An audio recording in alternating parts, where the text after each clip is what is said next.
Evo, dakle, ovo je jedna tema koju već duže vremena želim obraditi, a to su rabljeni automobili na našim oglasnicima. Primjerice Index HR oglasi ili Njuškalo oglasi. Ne znam koji je lošiji. Evo, počet ću sa prvim, Index HR. Dakle, one se reklamiraju, imamo preko 40.000 oglasa. I onda ti otvoriš neki oglas koji te zanima i vidiš da je taj oglas oglašen 2016. godine. Dakle, laž, normalno. Njuškalo oglasi, pogotovo automobilski oglasi, filteri su općeni. Dakle, ljudi kada stavljaju svoje automobile u oglas, pola tih filtera niti ne kliknu, tako da ti ako ideš filtrirati tražilicu, dobiješ nešto što ne želiš. Na primjer, ja preferiram automatike i kliknem sve u filtere što me zanima, zadnji pogon, 4x4, automatik, tako dalje, i onda mi izbaci 14 automobila. Maknem filtere i izbaci 178. Dakle, glupost.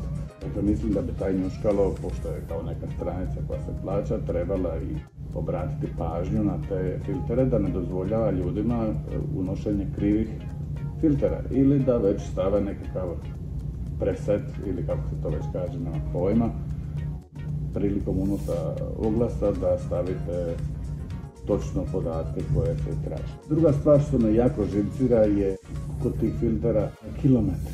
Dakle, ja tražim auto od, ne znam, 100 do 150.000 km, isto izbaci 12 i onda kliknem, maknem te filtere, izbaci mi 189 i onda vidiš da ljudi pišu 254 km, opet ima 254.000.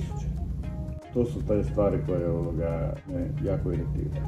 I evo, na primjer, došao sam na Index HR oglase Porsche Cayenne Magnum. Kaže, ne prodajem auto.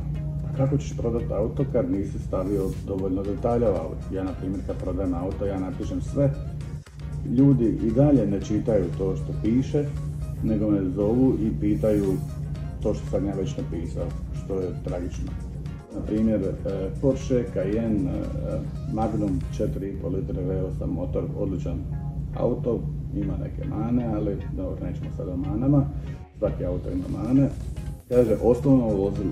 Što je on tu napisao? 4,5 Magnum, 2004. godina, benzin i plin.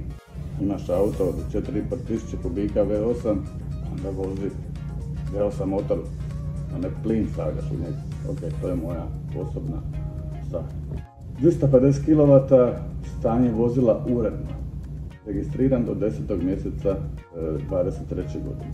Prodajem ili zamjene za skuplje. Jako atraktivan. Kome je atraktivan? Tebi koji prodaješ ili meni koji tražim? To je sve stvar osobnog ukusa. U dobrom stanju je registriran cijelu godinu. I to je sve što je čovjek napisao u auto. Prodaješ Porsche od 4.500 kubika V8, 4 pogon, automatik. Što si napravio na autu? Što si mi promijenio? Na osnovu čega tražiš cijenu? To su te neke stvari koje mene jako iritiraju.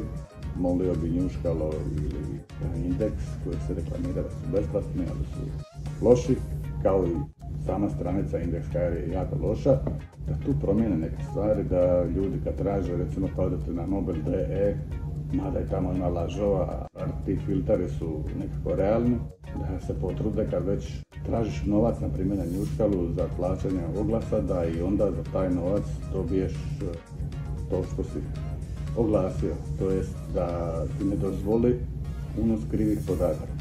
A i za dat oglas na Njuškalu trebaš staviti svoj OIB. Tako da, kad smo već tako sve po pravilima, onda imajte i oglasnik koji je po pravilima. Eto, to je prvi video.